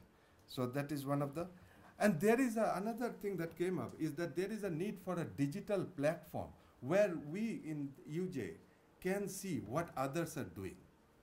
Because if I want to collaborate with someone in the Department of Architecture, I should know. So a digital platform where we, all those who are doing the research in Industry 4.0 can put up their profile and their publications and their innovations, so that everyone can see, so that if I want any information from any other or want to collaborate, I know who is there in UJ. I don't have to search for someone in US or anywhere. And later, at a later stage, this may be put up, means once we have collaborated internally, this may be put up in the cloud so that we can collaborate externally even. So that is another thing. Then another thing that came up was having seminars. It comes to the communication, but it came up in the our the research and innovation task teams discussions, that having seminars, op-eds, and debates, and essay writing competitions, things of this sort. Another thing that came up was that we are not very sure of, either to have a new entity or to broaden the scope or to revitalize and rebrand the existing entities which will be promoting the Industry 4.0 initiative of the university. So with this, I end my, thank you. Thanks, Prof. Badu, and thanks for asking us to consider at least 2 mindset shifts away from just research and to embrace innovation more. And then secondly, your important emphasis on multidisciplinarity and breaking down the, excuse the pun, Chinese walls between disciplines and departments. Okay, so with the powers vested in me, I'm going to invite the VC back, but not yet, VC, towards the end, just to round out fast. I'm going to open up. I think it's only fair that we allow our very patient participants and audience to really interrogate, ask questions, make some inputs. I'm going to take just one round so we can close it out not too late after our scheduled time. So the floor is open. Professor Vale, over here, give me the name again. So Prof. Vale, 1, 2, registrar, council member and former student, leadership, 6, going, council member, I have to, 7. Any more council members? Any more council members? I'll give you as much time as possible. And on the right, I started with the right. Prof. Ndatiana, and Prof. Ndatiana will close out for us. Okay, Prof. Vale. Thank you very much, and I congratulate the university and the Vice-Chancellor and all the colleagues who have presented. Since this is a family conversation, can I make 2 observations? And they're really in the form of things I haven't heard, and I put them on the table as suggestions. Sure. And one was this picked up between you and Professor Rodney Gumede, which is, as this goes on, we need to have a group that's reflecting critically, a task team that's reflecting critically on the 4th Industrial Revolution. And that's really important, because otherwise we'll be known as this one-trick pony. We're going along this line and we're not reflecting on what's going on. So we should make a public virtue of that. The other is this really important issue which is going to drive a cart and horses through all our lives, and that is what this 4th Industrial Revolution is going to do with the future of academic publishing. This is an absolutely critical thing, because publishing as we know it now will collapse, and other things will become increasingly important, and maybe this is the research and innovation group and the communications group which could look at these things. So there are just 2 issues. Thank you. Thanks, Prof. And that last comment of yours, I never thought I would hear the day when Huisgenoot would be considered a Scopus listed journal, but thanks to the VC. I seem to have that prospect. Please, over here. Okay, I'm Mrs. Chunara from Transnet Group Capital. Welcome. And I'm in Human Resources. My major concern is really around the impact on people, and not like France would be thinking in terms of jobs, but in terms of the mindsets of people, how we transition them. I would like to see the social science department working very closely in terms of the 4th Industrial Revolution, because as we're sitting, we're not thinking about how people are going to transition from the current mindset. And I'm talking firstly about the leaders. Take government, for example.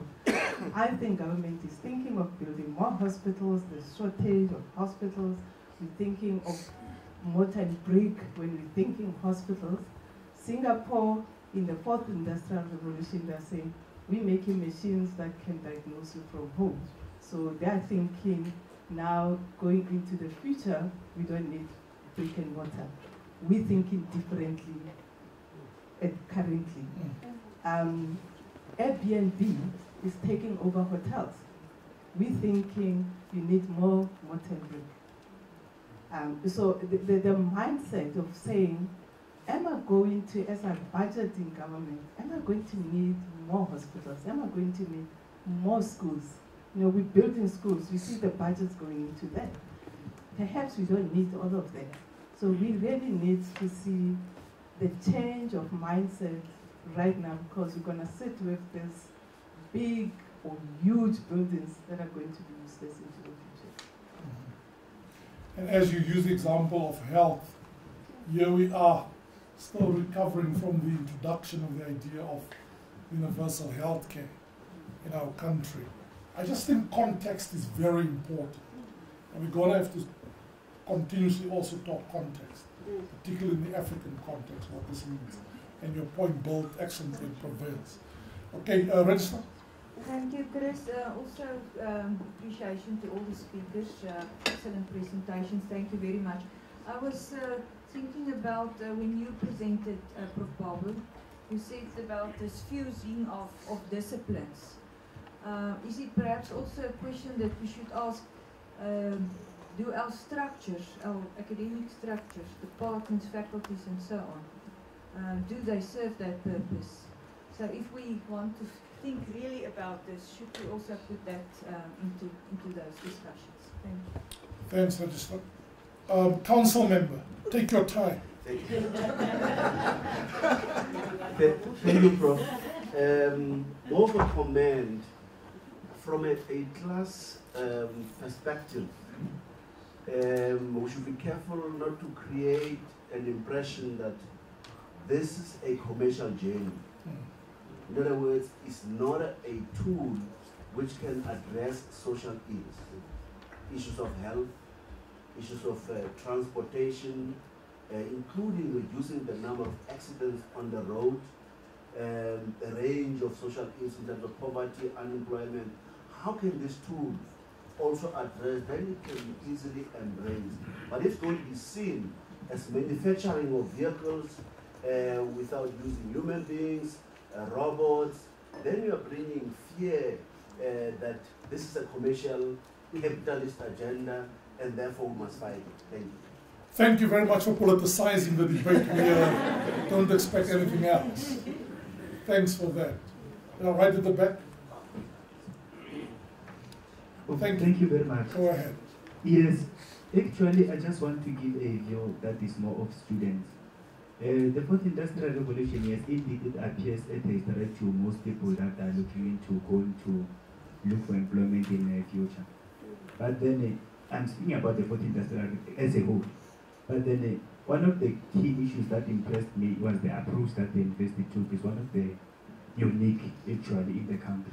So we were fortunate enough that we were blessed with a trip to Mozambique, whereby it was a class of student leadership. Actually, when we had an opportunity to discuss this thing of the fourth industrial revolution, that's when a lot of students started saying, oh, actually this is what the university is thinking about. So actually my interest is with the teaching and learning. I'd like to request that maybe time, I think it was going to be interesting. When the fourth industrial revolution, so we are discussing about it, myself personally, the way level I know it, I can discuss from first to fourth and I can be able to make everyone understand. But then if we're to bring about a team like I've been advocating for instance, now we have got the one that are dealing with teaching and learning. If they were to have a session maybe time with student leaders and they say, okay, this is how you go about this thing. And then from us, we are going to be knowing that, okay, when you are sitting in front of students, these are the things that we are saying. I think we can be able to share the information ourselves among students, because once we are dealing with the issue of the University of Johannesburg, it's a large population, whereby if we can just cut it into different groups, we can be okay. And then another issue that I want to raise is not only on students when it comes to the issue of the fourth industrial revolution, it also affects even some of our workers here. They feel like when the university says you're going to form equal participation in this thing, the Vice Chancellor said that I'm going to take the University of Johannesburg into fourth industrial, I'm going to automate everything. No, that was not the case. So information sharing, I think it has to be important and then be sent to specific people. Thanks.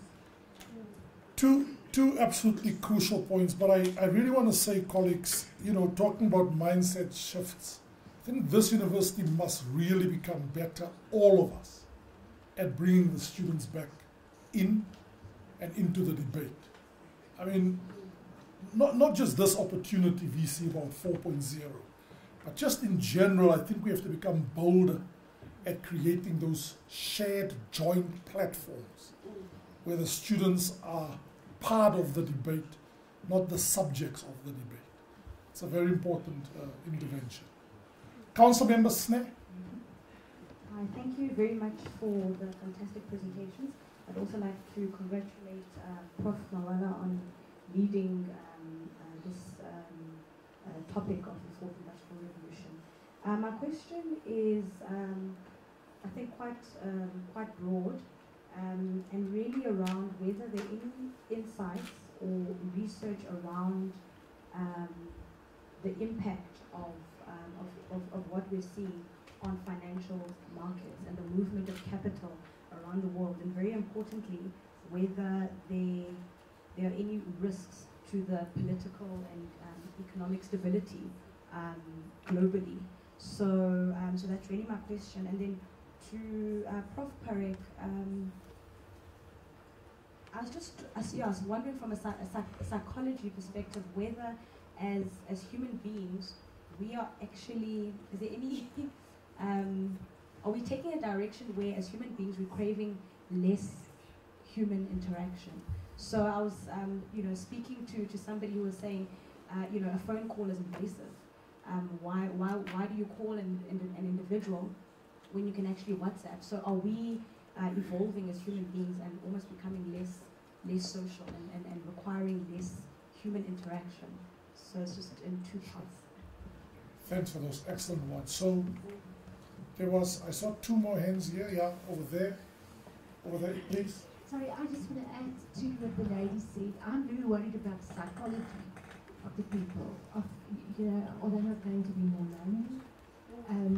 The alienation, because I know what it's like to work on my own and just WhatsApp my boss and work through emails and social media. And so is there somebody who's looking at the psychology side of this whole issue?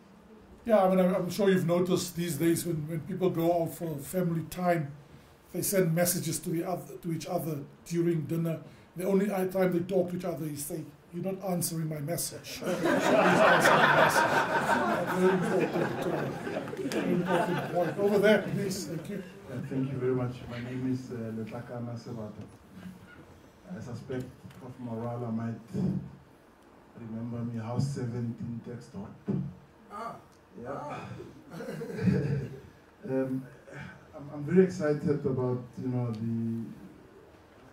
the fourth industrial revolution at UJ, and I'm more excited that I've seen that unlike many other organizations, it's not an IT problem, because in many other so-called early adopters with regards to innovation, 4IR becomes an IT issue.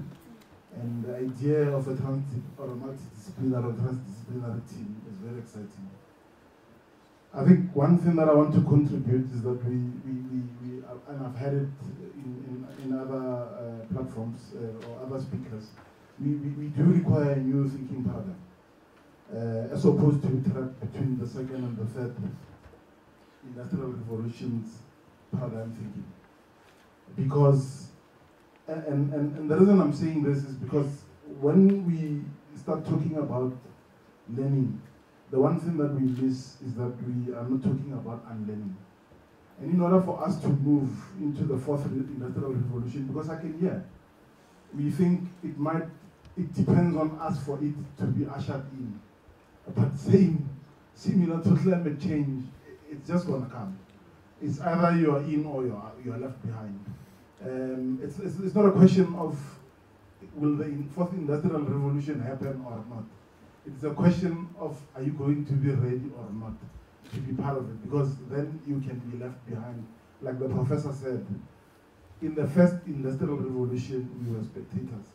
We can choose to start debating around politics and jobs and everything, and then we can still try and attempt to get into the fifth industrial revolution when it comes, but becoming spectators of the fourth industrial revolution. So therefore, I think research into unlearning is critical. Also, another point that the innovation, research and innovation, the professor said, talked about is issues around diffusion and adoption. We are unfortunately sitting in a situation where we have to focus more on researching on diffusion and adoption of innovations, or innovation or technological innovation, because we are still behind in terms of producing those technological products that are required to form part of this revolution. And therefore, we need to either, diffuse properly and adopt properly, and also secondary innovate, because then we have to reverse engineer and learn what other people are doing, so that our, as you were saying, our startups can be based on diffused and secondary innovated technologies. My last point would be, I did not hear anything about, UJ as a leader in the fourth industrial revolution, as being, a driver of policy for government. Because if we are still trapped in the second and third thinking, industrial revolution thinking, the fourth industrial revolution thinking with regards to policies requires new policies. We are going to just have another mixed, big salad that is not really appetizing, as opposed to going in a proper direction, unless the university itself or the leaders in the research are being able to, or are able to impact on policy. Because without policy change, I can tell you, I work for a government entity. To come up with new things with the current policies, it's difficult. Thank you. Excellent points. And last but by no means least, Professor Natiana. He didn't really have his hand up, but we come from the same department.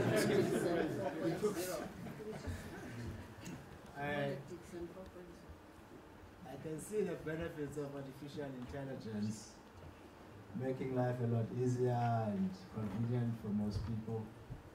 But again, you're talking of further marketization of work here. And I think I'm very keen as to why you're not speaking to that. I understand there are countries whose economy is far developed, their production is not labor intensive, they don't have huge unemployment problems. But here, we have that. You seem to be dismissing that a little bit, Chinese. And here is a serious problem. And perhaps you might want to speak about how it impacts on that. Could it improve production in a way that employs even more people, or does it really replaces labor entirely? Because if it does that, then the politics become quite a problem. Policy making happens within a context, and that context is very politicized. If you don't address the issue of labor, then you are in for a very tough time. Thanks. Sure. VC, I know you're eager. I was going to ask Prof. Parek to give us a psychotherapy session. She was asked a question. Let me just do that, VC. Prof. Parek, you were asked a question. Any one of the presenters would like to pick up on anything? You don't have to, but if you feel that, Prof. Parek. I don't think there's a clear-cut answer to your question. I think that we don't quite understand yet the enormity of the psychological consequences of increased technology and the fourth industrial revolution. I think that there are some positive aspects to it, but there are also serious negative consequences. Let me give you an example. I was in the United States recently, and I was watching something on television, and it was an advert. Now, we've been thinking about online learning as access to higher education. But in America now, online learning is seen as access to schools. So basically, it's saying to school kids, you don't have to go to school. You can get a school education by registering online. And that's acceptable now in the United States. So that notion of homeschooling has actually taken on a whole new slant in terms of access to online education and basic education. Now, that's a growing market. And it led me to think, what is going to happen to those children that are now getting their basic education from online? They're not going to school any longer. They're not meeting friends. They're not leaving home. They're not socializing. So how do we begin to think about social, the social norms, socialization at a young age? Because a new generation of children are going to grow up not kind of understanding the social connectivity. Now, on the one hand, we know that social media is an enabler. It puts all of us in contact with everyone around the world at a press of a button. But I think it's starting to change the definition of what it means to be social. Because is that really being social? Getting to know that my cousin in Australia is cooking something today, is that really being social? So I think we need to start thinking very deeply about the meanings, the definitions we give to certain terms. So what we mean by socialization today is going to be fundamentally different in 20 years or 30 years. And I think, we do need to understand both the psychological and the social impact of the fourth industrial revolution. Thank you, Deputy Vice Chancellor. Deputy Vice Chancellor Mketi. Chair, thanks. I'm sorry for No. Not at all. You protect it. Thanks to the colleagues for insightful conversation. I just want to comment on the impact on human beings and what colleagues have raised as a concern. I've sat in various conversations where Professor Mabala presented the concept. And my little understanding of what he has shared over and over and tried to explain is that whilst we are introducing this new thinking and the use of robots, it does not necessarily replace production, as I understand it. It does not replace production. The difference is that whilst human beings will continue to do things at their pace, once these artificial gadgets are in place, what the difference that is going to make is that we're going to achieve consistent efficiency. Human beings cannot give you consistent efficiency, but robots can give you consistent efficiency. We still have a duty and a role to adjust the robots and to enhance what the robots have to do for us. So there's a large role that human beings will continue to play. So my advice and why I thought I needed to contribute is that as we continue to share this standard presentation with colleagues at various levels and take into consideration that the degree of understanding will vary from level to level and the degree of fear will grow from level to level, it may be advisable to lift up the still remaining importance of human beings in this new concept and just emphasize the point that we're not suppressing it. We're not doing away with it over time. It's still going to be here for a long, long, long time to have. We're just trying to modernize and enhance efficiency. We need to just tweak the message a bit so that we don't elevate the concept on its own at the expense of what it means for people. We need to, I know things will never be equal, but I'm sure we can achieve that. Excellent point. So VC, we're not going to give the panel members a chance to respond, right? This is now for you to respond. While you edit VC, may I ask you to reassure us that 4.0 did not replace decolonized Pan-African education? It's a Thank you. Is Professor Adebayo here? No, I asked on his behalf. Thank you very much. I think the questions were actually difficult questions. They are questions that it's not only us in South Africa that are worried about this question. There's a question on psychology. The Japanese people have been studying this because if you go to Japan, I don't know how many of you have been to Japan. It's a country of, what do you call these devices where you buy food in a machine? Vending machine. Yeah, it's a country, when you walk on the street, you see vending machines on the sides of the road. And then they were finding out that you have individuals who are spending 2 weeks without talking to another person. It's almost like solitary confinement, isn't it?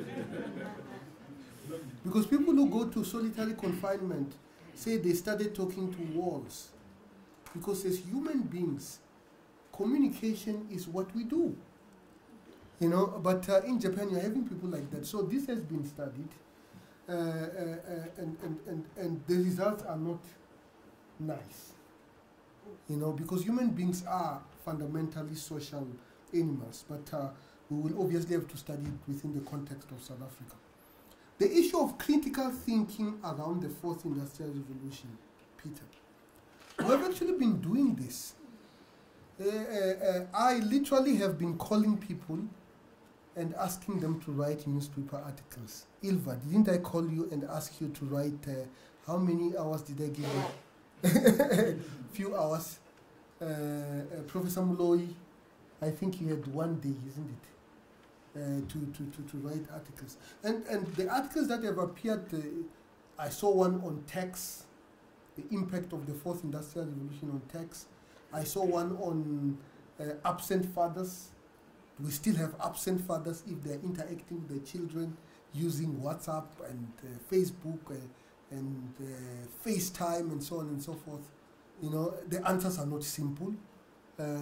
Indeed, research questions must come out of that. So maybe we need to broaden it. And I would be quite interested, Peter, to read your article on precisely that point. And I would encourage our academics to actually start writing about this. We are going to have a new head of communication who is currently an editor of a newspaper. And one of his key responsibilities is to take your ideas into the public. You know, is to ask you to write an article to be published on Sunday Times, you know, and assist you to make it more accessible to people. So we're going to be engaging quite critically on that matter. Now, the fourth industrial revolution is really more about human beings than it is about technology. I need to emphasize this.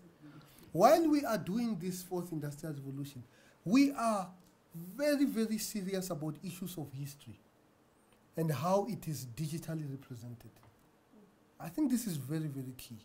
You want to know a story about, I don't know, you know, Makado.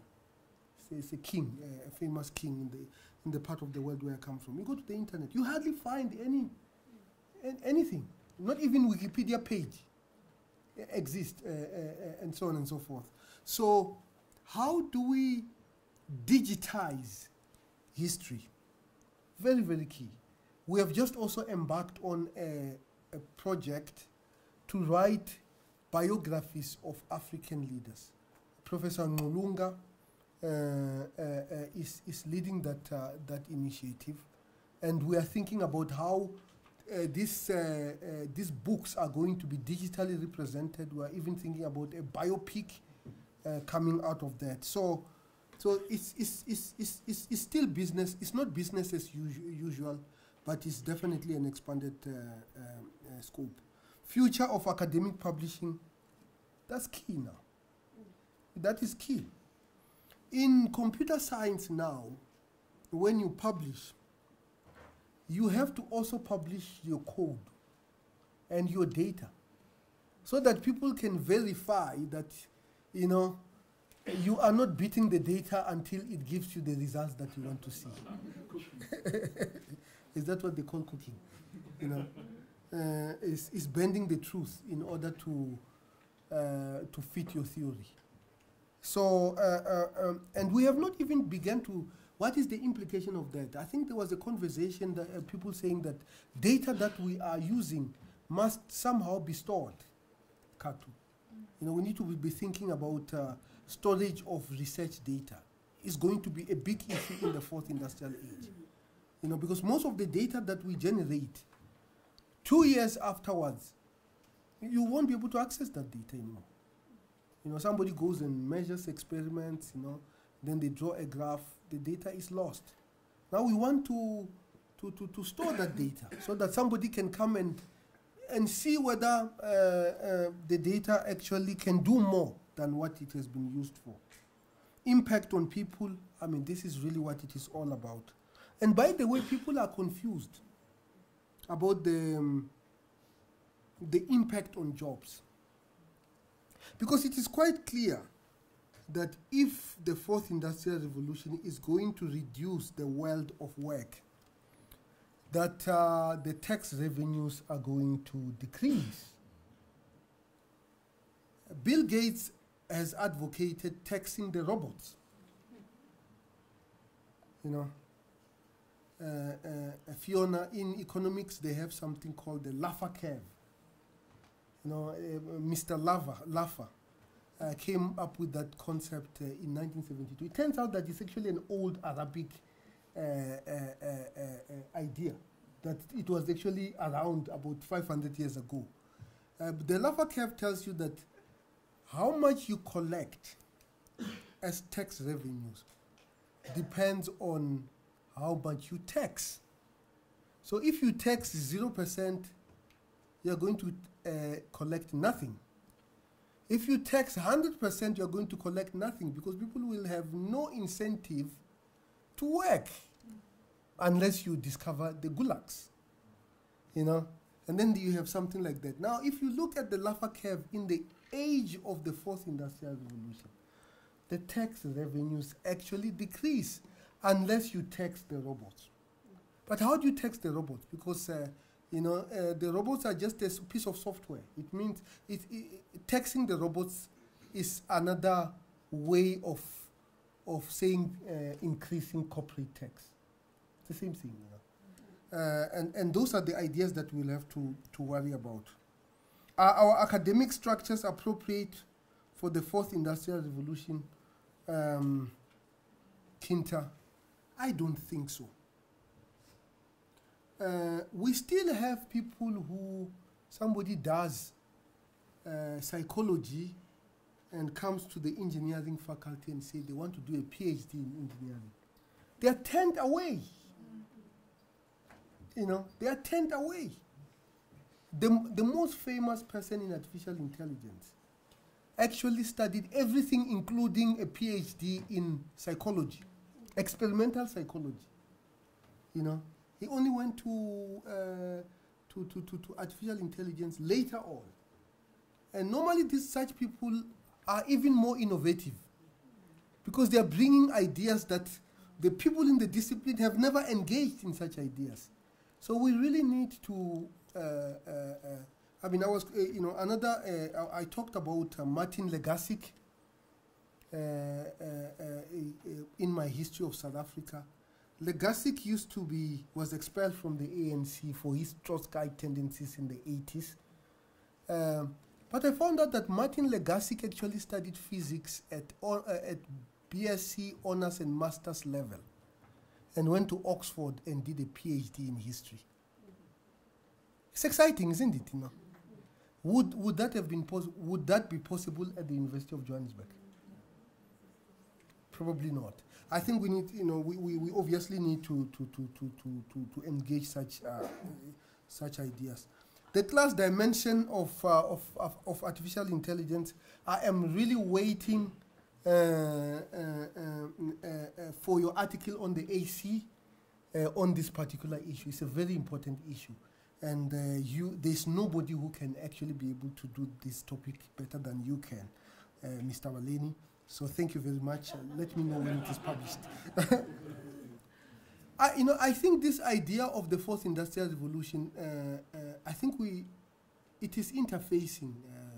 I used to live in Textorp when I was doing a master's degree, so we were living in the same place.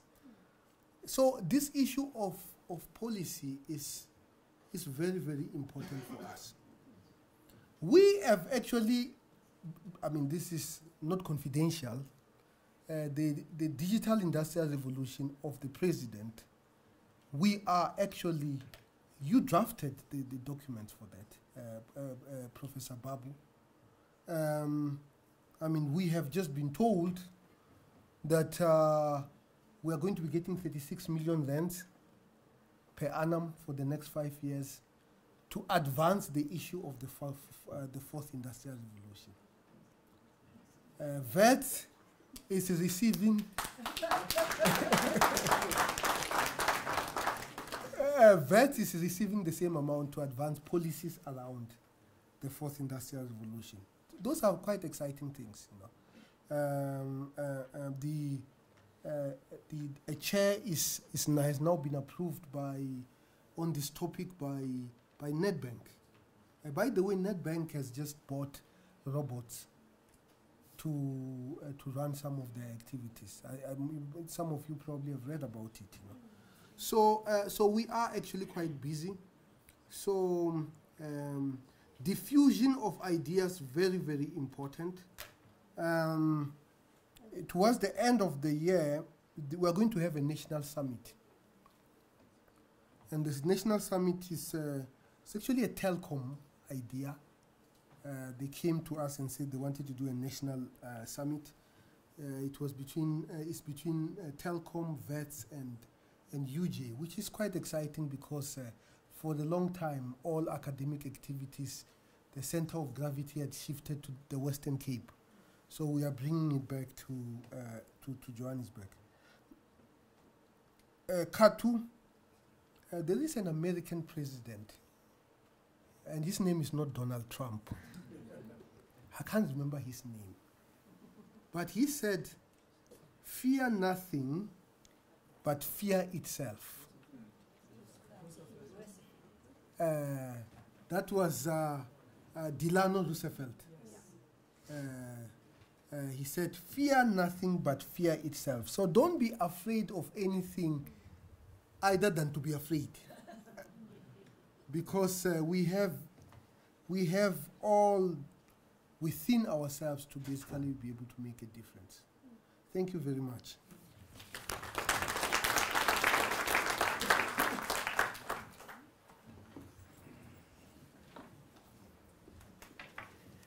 Thank you, Professor Marwala. May I thank you for